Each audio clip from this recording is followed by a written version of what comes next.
என்னுடைய மகன்றதுக்காக நான் சொல்லலை. ஆனால் அவனுக்கு இந்த ஆன்மீக பாடல்களில் பொருள் தேடுறான், ஆன்மீக பாடல் தேடுறதில்ல. இந்த ஆசிரமத்தில் இவன் தான் அந்த வேலையை செய்துன்னு இருக்கிறான். அது மனசுக்குள்ளே ஒரு சந்தோஷம். பிற்காலத்தில் எனக்கு அப்படி அப்புறமாவும் இவன் பேசுவான். நான் ரொம்ப பவரானுவேன் இல்லை, ஆனால் என் புள்ள என்னை விட பவரானுவேன்.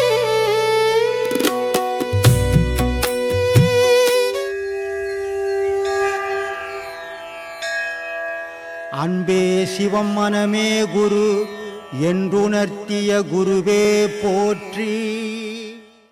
இரக்க குணம் நிறைய பேருக்கு இருக்குது. அந்த இரக்க குணத்தை வந்து சில பேர் வந்து தவறாக பயன்படுத்துகிறாங்க.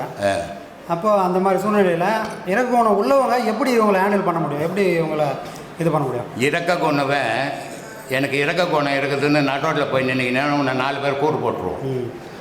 இரக்க குணம் இருந்தால் அது உன்னோட வச்சுக்கணுமே தவிர எனக்கு இரக்க குணங்குதுங்க இரக்க குணங்குதுன்னு டம்மார் அடிக்கக்கூடாது. டம்மார் ஆச்சுன்னா உன்னை 4 பேர் பைத்தியக்காரனா ஆக்கிடுவாங்க ஒன்று. அது வந்து சில பேர் பெருமைக்காக சொல்லுவோம், என்ன மாதிரி இறக்கப்படுறோம் யாரும் இல்லைங்க, என்ன மாதிரி தர்மம் பண்ணுறோம் யாரும் இல்லைங்க, என்ன மாதிரி இது செய்கிறோம் யாரும் இல்லைங்கன்னு சொல்லும் போது தான் அதை பல பேர் பயன்படுத்திப்போம். நீயே அதை சொல்லிக்கிற, செய்ததை சொல்லாதே சொல்லாதே சொல்லாதேன்னு சொல்லிக்கிறேன் நான். அந்த மாதிரி இருந்தீங்கன்னா உனக்கு பாதிப்பு வராது. நீயே போய் மோலாட்சின்னு போனீங்கன்னா அப்படி பயன்படுத்திப்பாங்க. உலகம்ன்றதை இன்னொரு பொருளை பயன்படுத்துறது தானே. அதனால் அது யார் எப்படி வசதி கிடைக்குதோ அதுக்கேற்ற மாதிரி பயன்படுத்திப்பாங்க. மரணம் வந்து எப்படி இருக்கக்கூடாது, கொடூரமாக இருக்கக்கூடாது. கொடூரம்னா இப்போ மரணம் செயற்கையாக இருக்கக்கூடாது, இயற்கையாக இருக்கணும். கொடூரமாக இருக்கக்கூடாது, படுத்தா சாகணும், அது நல்ல மரணம். மரணம் போது வருத்தமே இருக்கக்கூடாது, அவன் அழுவக்கூடாது, கண்ணில் தண்ணி வரக்கூடாது. மரணத்தை ஏற்றுக்கக்கூடிய மனோபாக்கத்தை அவன் உருவாக்கிக்கணும். நான் வாழ்ந்தேன் இவ்வளோ நாள், என்னால் முடிஞ்சது இந்த உலகத்துக்கு செய்த போதும் அப்படின்ற மனோபாவம் அவனுக்கு மனசு உருவாகி போச்சுன்னு சொன்னால் அந்த துக்கம் வராது. ஐயோ நான் இன்னும் இருக்கணும், இதை செய்யணும் அதை செய்யணும்னு நினச்சோன்னா துக்கம் வரதான் செய்யும். பயம் தானே, பயம். செய்யாத போயிட போகிறோமே, என் பொண்டாட்டியை விட்டுற போகிறோமே, என் பிள்ளைங்களை விட்டுற போகிறோமே, இவன் பொண்டாட்டி என்னமோ இவங்க கூட பிறந்த மாதிரி நினச்சிக்கிறது. இவங்க கூட பிறந்தவனுக்கு இவன் உறவு கிடையாது, ஆனால் எங்கேயோ வந்து வந்த பொண்ணுக்கு உறவாக இருக்கிறான். ஆனால் இவன் கூட பிறந்த மாதிரி அதுக்காக உயிரை விடுவான் இவன். அது அறியாமை. இப்போ வாழ்க்கையை வந்து திருப்தி இல்லாமல் வாழ்ந்தாங்கன்னா அவங்க இந்த மாதிரி கஷ்டத்தோடு தான் சாவாங்களா? கண்டிப்பாக. எதை செய்தாலும் அது ஒரு நிறைவு இருக்கணும். இதை நான் செய்தேன் போதும், 100 ரூபா சம்பாதிச்சிட்டேன் போதுங்க, 100 ரூபா சம்பாதிச்சுங்க, நல்லா சாப்பிடுவோங்க. இன்றைக்கி 100 ரூபா சம்பாதிச்சுட்டு 1000 ரூபாய் சம்பாதிக்கலையாங்கன்னு வருத்தப்பட்டுட்டேன்னா கோடி ரூபாய் சம்பாதிச்சனோட பத்தாதுன்றா போகும். அதனால் எது இருக்குதோ அது போதும்னு நினச்சின்னு சொன்னால் மேலே உனக்கு துன்பம் கிடையாது. எது இருக்குதோ அது பத்தாதுன்னு நினச்சிட்டின்னா அந்த துன்பத்தை நீயே சேர்க்குறேன்னு அர்த்தம். துன்பம்ன்றது தனியாக உன்னை தேடி வர்றதே இல்லை, துன்பத்தை நீ போய் தேடி எடுக்கிற. ஒவ்வொரு மனிதனும் துன்பத்தை தானாக தேடி போய் எடுக்கிறான், ஆனால் ஒத்துக்கவே மாட்டான். நான் வந்து என் பேர் தங்கமணி, காட்பாடிலேருந்து வரேன். ஜூலை 2021 இன்றைக்கு வரைக்கும் வாங்கி பாடத்தை பண்ணிக்கிறேன். எனக்கு என்ன கேள்வினா, நான் வந்து இந்த பாடம் வாங்குறது கோயிலுக்கு போகிறதுக்கு பிடிக்கல. வீட்டில் இந்த புளியார் பூஜை அதெல்லாம் பண்ணுவாங்கள்ல, பூஜை புனஸ்காரம், அதுவும் பண்ணுறது கிடையாது. நான் செய்கிறது சரியா தப்பா இதை மட்டும். இப்போ நீங்கள் செய்கிறது எந்த தப்பும் இல்லை, ஏன்னா உங்கள் வந்த வேலையை நீங்கள் முடிச்சிட்டிங்க. யார் யாருக்கு என்னென்ன பண்ணணுமோ அந்த வேலையெல்லாம் முடிஞ்சு போச்சு. இப்போ நீங்கள் பண்ண வேண்டிய அவசியம் இல்லை, இதை அடுத்த தலைமுறைக்கு கொடுத்தாச்சு, அதை அவங்க பார்த்துப்பாங்க. ஆனால் நான் சின்ன பசங்க குழந்தை குட்டியமாக இருக்கிறோம், அவங்கெல்லாம் எனக்கு என்ன தெரியுமோ குழந்தைங்களுக்கு புத்தி தெரிஞ்சு அவங்க போகிற வரைக்கும் இந்த விஷயங்கள் எல்லாத்தையும் ஃபாலோ பண்ணி தான் ஆகணும். இல்லைன்னு சொன்னால் நம்ம முன்னோர்களை பற்றி நம்ம தெரிஞ்சிக்க முடியாது, நம்ம குல வழக்கம் நமக்கு தெரியாது. இதெல்லாம் தெரியாத போச்சு. நான் நாளைக்கு என்ன வரும்னா, நான் யாருன்னு யாரு கட்டணும் தெரியாது. ஒரு ஏதோ நல்ல காரியம் பண்ணுறோம், ஐயர் கேட்பாரு, உங்கள் தாத்தா பேர் என்ன தெரியல, உங்கள் முப்பாட்டம் பேர் என்ன தெரியல, அப்பா பேர் மட்டும்தான் இன்னும் மறக்கலை. ஏன் மறக்கலைன்னா இனிஷியல் வச்சுன்னுக்குறோம்.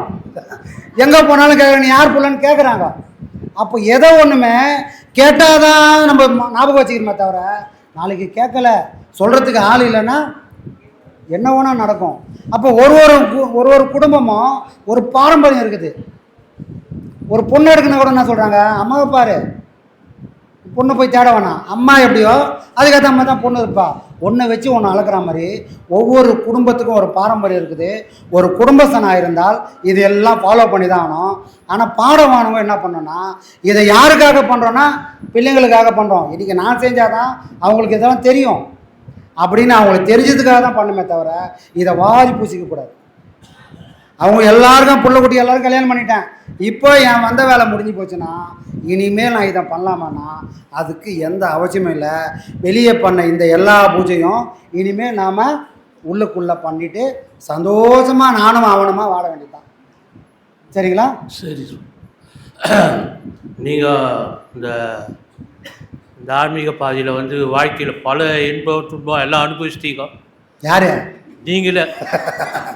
இன்னும் கற்றுனுக்குறேன் சாமி. இன்னும் கற்றுக்கிறீங்க. ஆனால் உடல முடியல. ஏன்னா நான் சீடனாக இருந்து 5 வருஷம் ஆகிக்கூட என் மனசு பக்குவப்படல. ஒரு சும்மா ஒரு உறவுகிட்டையோ நட்புகிட்டையோ எது ஏமாந்தோம். ஆனால் நீங்கள் மட்டும் எப்படி மௌனன்ற ஒரு ஆயுதத்தை இன்னைக்கு வரைக்கும் யூஸ் பண்ணுறீங்க. அதை நம்ம சீடுக்கு சொன்னால் அந்த உபாயத்தை எல்லாருக்கும் நல்லா இருக்கும்னு நினைக்கிறேன். வாங்கின உத அந்த மாதிரி குட்டு போட்டாலும் மோதிர கையில் குட்டு பண்ணோமா அந்த மாதிரி நிறைய பேர் அடிப்பாங்க, வலிக்காது. யாராவது நல்ல பலசாலி ஓங்கி ஒரே ஒரு குத்து விட்டா அந்த மாதிரி நம்ம குருநார் ஓங்கி ஒரே குத்து மொத்தமாக ஒடுங்கி போச்சு. அந்த மாதிரி என்னைக்காவது ஒரு நாள் போடுவார் ஒரு போடு, அன்றைக்கி எல்லாம் சரியாக போடும். இன்னும் போடலை, வாங்கலை. எங்கள் அப்பா கிட்ட உதவ வாங்கினவங்களுக்கு தெரியும். சாமி வெளியே வாங்கினவங்களுக்கே சாமி ஒரே ஒரு அடி ஒருத்தர் அச்சார், வயிறு வீங்கி போச்சு, தலை தம் தூண்டாகி போச்சு. ஒரே ஒரு அடி. புருஷனுக்கும் பொண்டாட்டிக்கும் சண்டை, அவங்க வீட்டோட சண்டை போட்டிருந்தா பிரச்சனை இல்லை.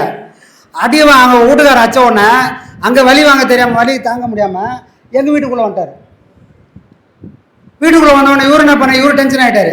இவரு வெளியே வந்தவொடனே இவரு குடுக்குன்னு பொண்டாட்டி அடிக்கிட்டு வந்தார். விட்டா ஒரே ஒரு அடி, அவ்வளோதான் முடிஞ்சு போச்சு. கீழே விழுந்தவர் ஏந்துக்கவே இல்லை. ஹாஸ்பிட்டலில் 1 வாரம் மேலே வச்சு அவர் ஏந்து சரியாகி வரத்துக்கு. அந்த மாதிரி அடி வாங்கும்போது தான் நம்மளாம் சரியா ஆகும். அப்போதான் சரி மனம் நிறைய பொழந்துக்கிறாரு சாமி, கொஞ்சம் நெஞ்சம் போலலாம் கிடையாது. அதுதான் தெரியல எப்படி மனசு யார மாட்டேங்குது. ஏதாவது ஒரு பிரச்சனைன்னு போது அடி வாங்கிட்டா எல்லாம் அமைதியாகிடும். அடி வாங்கினாதான் அடி வாங்காத வரைக்கும் அப்படியே துடிச்சிக்கினே இருக்கும். வாங்க வேண்டியதை வாங்கினா அடங்க வேண்டியதெல்லாம் தானாக அடங்கிடும். வேண்டிப்போம் கூடிய சீக்கிரம் பெரிய அடி ஒன்று விடணும்னு வேண்டிப்போம். பரவாயில்ல. ஏன்னா இப்போ இல்லைன்னா அப்புறம் வந்து புரோஜனம் இருக்காது. எது வந்தாலும் இனிமேல் தாங்கணும் ஒன்றும் கிடையாது. நம்ம தனியால் பார்த்துக்கலாம், நம்மளா அவரானே. இல்லை தனியாக இருந்தாலும் சரி கூட்டாக இருந்தாலும் சரி கவலை கிடையாது. எப்போ இந்த பாதி அதுக்கு தான் சொல்கிறேன், கூடிய சீக்கிரம் வாங்கிடணும்னு நானும் வேண்டிக்கிறேன். அதுதான் வாங்கிக்கலாம் ரொம்ப கவலை. ஆமாம். இந்த முதுகு தண்டு வடம், மனிதனுடைய முதுகு தண்டு வச்சுக்கும் கோயில் இருக்கிற கொடிமரத்துக்கு என்ன சம்பந்தம்? ரெண்டும் ஒன்று தான் சாமி, ரெண்டும் ஒன்று தான். இந்த கொடி மரத்தில் எங்கே போனாலும் நீ விழுந்து கும்பிட்டாகணும். ஏன் சாமியெல்லாம் கும்பிட்டு வந்துட்டோமே, சில இடத்துல சாமி விழுந்து கொண்டு முடியாது. நீ தொடங்கக்கூடிய இடமும் கொடிமரம் தான், கடைசியாக சுற்றிட்டு வந்து இறங்கக்கூடிய இடமும் கொடிமரம் தான். இதை தவிர வேறு வாசலே இருக்காது. அப்படி தானே இருக்குது எல்லா கோயிலும். அதை போல் ஞானம் யோகம்னு யார் போனாலும் முதல்ல தொடங்க வேண்டிய இடம் எங்கன்னா மூலாதாரம். இந்த மூலாதாரத்தில் இருந்து தான் தொடங்குது நமக்கு உள்ளுக்குள்ளே இருக்கக்கூடிய கொடிமரம். சரி, இங்கேருந்து தொடங்குத ஒரு கொடிமரத்தை நம்ம மேலே பார்த்தோமா? மேலே பார்க்கவே இல்லையா? கீழே ஊந்து கும்பிட்றதோட சரி, ஒரு நாள் கூட அண்ணாந்து பார்க்கலையா? எல்லா கொடிமரத்துக்கு மேலேயும் இது பெல் வச்சுருப்பாங்க, மணி வச்சுருப்பாங்க. எதுக்கு அங்கே மணி வச்சுக்கிறாங்க? ஏன் கீழே வச்சிடலாம்ல? கீழே வச்சுருந்தா பார்த்துருக்கலாம்ல. அப்போது கீழே இருக்கிற எல்லா பொருளும் எல்லாரையும் காப்பாற்ற போகிறதில்ல. இந்த கீழே இருக்கிற பொருள் என்னைக்கு மேலே போய் சேருதோ அன்னைக்கு தான் நாதம் விந்து கலை என்ற முப்பொருளும் ஒன்று சேரும். அதை சிம்பாலிக்காக வச்சுக்கிறான் சலங்கையை மேலே. பார்க்கவே இல்லைன்னா நம்ம என்னைக்கு போய் போகிறது அங்கே? அப்போ அடையாளத்துக்கு தான் வச்சுக்கிறாங்க. இந்த கீழே இருக்கிற பொருள் மேலே போய் சேர்ந்ததுனா மட்டும்தான் ஒரு மனுஷனுக்குள்ள நாதத்தை உணர முடியும். பாடத்தின் மூலமாக நாதம் கேட்கல சாமி, பாடம் பண்ணினே இருக்கிறான். 6 மாதம் ஆச்சு, 1 வருஷம் ஆச்சு, இன்னும் நாதமே வரல சாமி. ஏன் வரல? கீழே இருக்கிற பொருள் இன்னும் மேலே போகல. ஏன் இது கீழே இருக்கிற பொருள் மேலே போகலன்னா, இதை மேலே எழுப்பத்துக்கு பாடம் 19 ஆரம்ப பாடம், அந்த பாடம் சரியாக பண்ணலை. அப்போ எங்கே எதை சொன்னோமோ அங்கே அதுவாகவே இருந்து பாடம் பண்ணியிருந்தால் அதுக்கான பலனை அனுப்பிச்சு இங்கே வரும்போது இதுக்கான பலனை தேடாமல் கைக்கு வந்திருக்கும். ஆனால் அங்கெல்லாம் ஏமாற்றி வந்து பாடம் வாங்கிடுறோம். சாமி தான் சொன்னார் பாடம் கொடுக்க சொல்லின்னு, அங்கே போய் நோட்டு எழுதின்னு வந்து நமக்கே தெரியாத பாடம் வாங்கி போயிடுறாங்க. நீ என்னையா ஏமாற்றிக்கிற, உன்னை ஏமாற்றினுக்கிற. நாம தான் சொல்கிறோம் எப்பா இன்னும் கொஞ்ச நாள் ஆகட்டும் போட்டோன்னு. நமக்கு ஏன் ஓரம் வஞ்சினேன்னா நீ மேலே போகக்கூடாதுன்னா நம்ம கஷ்டப்படுறோம். எல்லாரும் சேர்ந்து போயிடலான்னா கஷ்டப்படணும். நானும் உன்னை விட்டு போகக்கூடாது, நீயே என்னை விட்டு போயிடாத அப்படின்னு குருவை பூச்சிக்கிற மாதிரி நல்லதுக்கு தான் சொல்கிறோம். இன்னும் நேரம் வரல, இன்னும் கொஞ்ச நாள் பாடம் பண்ணுன்னு சொன்னால் இவங்க ஏமாற்றிட்டு போய் பாடம் வாங்கினா அது எங்கே போவோம்? மதிலினை சுற்றுவார் வாயில் காணார், மந்திரத்தை சொல்லுவார் வட்ட வீட்டினுள். மந்திரத்தை சொல்லணும் உட்காந்துப்பான வட்டமாக ஒரு கோடு போட்டுட்டு அதுக்குள்ளே இவன் உக்காந்துக்கின்னு மந்திரத்தை சொல்லிக்கினே இருப்பான். இது எப்போ முடியறது? வாசல் தெரியாமல் மந்திரம் சொல்லி என்ன பிரயோஜனம்? நீ மந்திரம் சொன்னாலே வாசல் திறக்கணும், இல்லை வாசலை திறக்கக்கூடிய மந்திரத்தை நீ சொல்லணும். அப்படி ஒரு மந்திரம் தான் எந்த ஐயராவது கற்றுக் கொடுக்குறாங்களா? எந்த சாமியாரும் கற்றுக் கொடுக்கலையே அப்படி ஒரு மந்திரம். எந்த மந்திரம்? பணது ஓணமா கனகதாரா சோத்திரம் டெய்லி படி. வீட்டில் கஷ்டமா? நக்கீரர் இந்த பாட்டு எழுதிக்கிறாரு படி, சம்பந்தர் இந்த பாட்டு படிக்கிறார் படி அப்படின்னு இதெல்லாம் சொன்னவன் நம்ம மனக்கதவை திறந்து இறைவனோட திருத்தால பணியத்துக்கு இதை திறக்கிறதுக்கு யாராவது மந்திரம் சொல்லிக்கிறாங்க? திறக்கலையே. அதை சொல்கிறதுக்கு தான் சாமி குரு வந்தார். அவர் சொன்னபடி நாம் பாடம் பண்ணி நின்னால் இந்த கொடிக்கம்பை ஏன் வச்சுக்கிறாங்கன்றது அன்னைக்கு புரியும். இது சொல்லி புரிய வேண்டிய விஷயம் இல்லை. இது வரைக்கும் வராத நாதம் இப்போ ஏன் வருதுன்னா இது வரைக்கும் இருந்த இடத்த விட்டுப்புட்டு நான் மேல் நோக்கி போகும்போது தான் இது அடையும். அங்கே அது ஆடினாலும் அங்கே ஓசை கேட்கனாலும் காற்று இல்லாமல் ஓசை வருமா?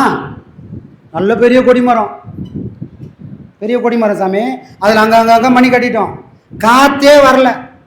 இப்போ அதில் நாதம் வரும். அதே போல தான் சாமி இங்கேயும் மேலே எல்லாம் இறைவ வச்சுட்டான். நீ காற்றை மட்டும் கொண்டு போய் அதை கொஞ்சம் ஆட்டி விட்டுருந்தீங்கன்னா நீ ஆட்டி விட்டனா அது தான் ஆடி கிடக்கும். இந்த காற்றெல்லாம் புசு புசுன்னு பாம்பு படம் எடுக்கிற மாதிரிலாம் போகுது. அதை கட்டி காப்பாற்றி கரை சேர்ந்து போத்து நமக்கு வழி தெரியலையே, பொறுமை இல்லையே, வைராகியம் இல்லையே, மனசு கற்பனையில் ஓடுது.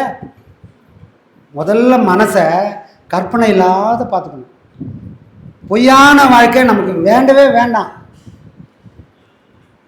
இப்போ ஒரு பலசாலி இருக்கிறான், ஊரில் போக வரும்போது 4 பேர் சண்டை போடுறான், சண்டை வலிக்கிறான்.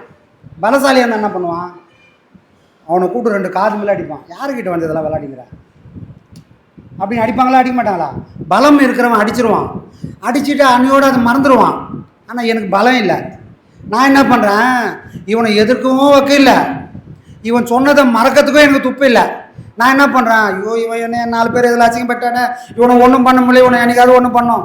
ஏன்னா அதை முடியாத, ஏன் அதை போய் யோசனை பண்ணிக்கிற? அப்போ இது என்ன அர்த்தம்? பண்ண முடியாது, அவனை எதுவுமே செய்ய முடியாதுன்னு தெரியும். ஆனால் சேரில் உட்காந்து அவனை அப்படி பண்ணிடணும் இப்படி பண்ணிடணும் அப்படின்னு யோசனை பண்ணியிருப்போம். இதுதான் கற்பனை வாழ்க்கை. அப்போ நமக்கு அந்த தகுதி இல்லைன்னா நம்ம என்ன பண்ணோம்? இது நான் உதாரணத்துக்கு சொன்னேன், யாரையும் தப்பாக சொல்லலை. நமக்கு சில விஷயங்கள் முடியாது, எல்லாராலையும் எல்லாத்தையும் செய்யறதுக்கு வாய்ப்பே கிடையாது. அப்போ நம்மளால் நம்ம பலம் இதுதான், நம்ம பலவீனம் இதுதான். பலத்தை பிடிச்சிக்கின்னு நம்மளால் பண்ண முடியாத பலத்தெல்லாம் தூக்கி போட்டுட்டு திரும்பியே பார்க்கக்கூடாது. அப்போது கற்பனை இல்லாத ஒரு வாழ்க்கை நமக்கு அமையும். அப்படி வாழ்ந்தால் மட்டும்தான் கடவுளே பார்க்க முடியும். சரிங்களா? அதுதான் சந்தோஷம். ஆத்மானம் சொல்லுங்கள்.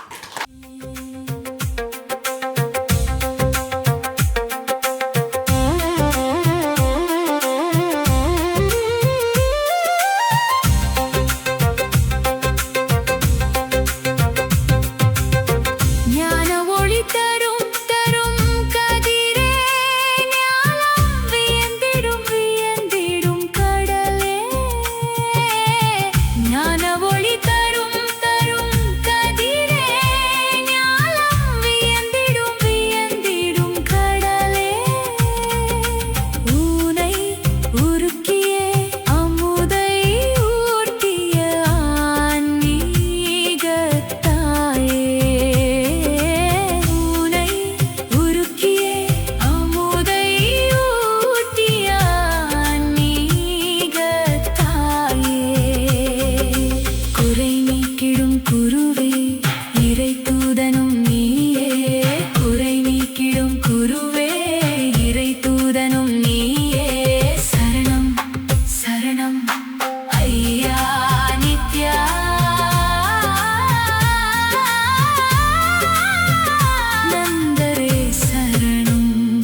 मेरे